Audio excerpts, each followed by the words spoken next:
Барлықтарыңызға қайырлы күн достар, қалдарыңыз қалай? Менің YouTube арнама қош келдіңіздер.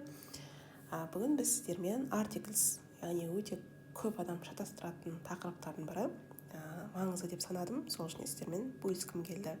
Пайдаларыңызға жарайды деген үміттемін. Артикль ол ағылшын сөйлемдерінің барлығында кездеседі. Көп адамдар артикльді қиын деп ойлайды. Себебі ол орыс немесе қазақ тілінде жоқ ережелер. Бірақ біз осы артикльдер туралы бүгінгі тақырыпта кеңінен қозғайтын боламыз және де мына сұрақтарға жауап беретін боламыз. Артикль не үшін керек, артикль дегеніміз не, оларды қалай және қай кезде қолданамыз. Мысалы, мына екі сөйлемді оқып көрейік. Charger, charger деген зарядка. Сотка зарядтайтын зарядчикті кәдімгі. Give me a charger, please. Give me the charger, please. Мысалы, біз қазақша былай айтамыз. Маған ана тұрған зарядканы алып бере салшы. Кез келген зарядка, мысалы, маған кез келген зарядка бере салшы.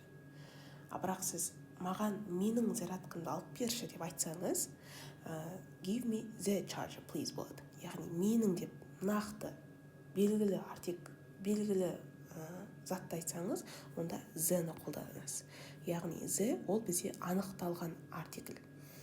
Ал нақтылап айтпасаңыз, мысалы, менің деп айтпасаңыз, просто зарядка бере салшы десеңіз, болады. Яғни ол анықталмаған артикль. Нақты емес зат есімді қолдансаңыз, оның алдына қойылады, ал нақты қай нәрсе екенін айтып тұрсаңыз, the қолданылады. Яғни, мен мына ережені толықтай жазып алыңыз. The, Z, N. N ол мағыналары бір артикль. Просто айырмашылығы деген ол дауыссыз дыбыстардан басталатын, яғни дауыссыз әріптерден басталатын сөздердің алдына қойылады. Ал дауысты әріппен басталатын сөздердің алдына N қойылады. Негізгі түпкі жаңағыдай N-нің шығуы ол жаңағыдай one деген сөзден шыққан ағылшындардың. Кезінде ағылшындар one деп айтқан, яғни біреу деген сияқты. Сол үшін де ол жаңағыдай N болып қысқартылып кеткен. Ал екінші артикль ол Z деп айтылады, бірақ ол бұрын Z деп айтылған екен, нақты айтылған. Мынау деп, мынау деп нақты айтылған. Z деген мағынасы мынау деп кәдімгідей нақты көрсету. Соны Z деп айналдырып жіберген. Яғни the charger. Екі артикльді тек зат есімдермен ғана қолданылады.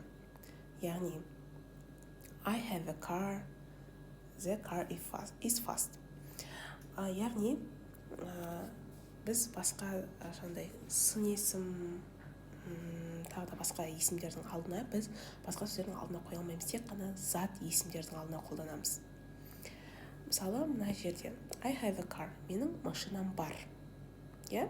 Менің деп уже мынақты айтылып тұр, яғни I have a car. Бұл жерде жаңағыдай the туралы айтып қажет емес. The-мен байланыстырып қажет емес, уже белгілі болып тұр. I деп та, яғни менің деп айтып тұр. Мынақты N-ні не үшін айтып жатырық? Себебі біз әңгімені енді бастап жатырық. Бір ерекшелігі артикльдің, сіз әңгімені енді бастап жатсаңыз, ең сөйлемнің басында всегда N қойылады. Бірақ сол әңгімені жалғастырып, сол бастауышты, сол зат есімді әрі қарай қолдана берсеңіз, уже сіз нақтылап алғасын, оның алдына the қойылады. Уже сіз қай машина туралы айтып жатқаныңыз көрініп тұр. Менің машинам бар, екінші сөйлемде the car is fast. Машина өте жылдам. Уже ол кезде the-ні қоямыз. Осы жерде мұқият болу керек. Шатастыру мүмкін әрине, бірақ бір түсін алсаңыз, ары қарай қатты қиын емес. Және де N артиклінің ерекшелігі, олар тек жекеше сөздермен ғана қолданылады. Бұл өте маңызды, білу маңызды. Себебі сіз мына сөздерін білсеңіз болады. One деген ол біреу деген сөз. Сол үшін де тек қана бір жекеше түрдегі зат есімдермен қолданылады. Ал егер the деген ол бізде жекешемен де көпшемен де қолданыла береді. Яғни ол жаңағыдай тек жекеше деп тұрып алмайды. Яғни екі түрлі зат есімдермен де қолданыла береді. Артикль әрқашан зат есімдердің алдына қойыла бермейді. Яғни көрінген зат есімдердің алдына қоя беру қателік. Мысалы, егер зат есімдердің алдында мынадай есімдер тұрса, мысалы many, much, some, any, her, his, one, two, three деген сияқты сан есімдер тұратын болса, мысалы I have many apples, иә, I have the many apples немесе I have many the apples деп болмайды. Яғни мына сөздер жүрген жерде вообще артикль болмайды. Осыны есте сақтап алыңыздар. Өте қатты, прям маңызды жазып алыңыздар.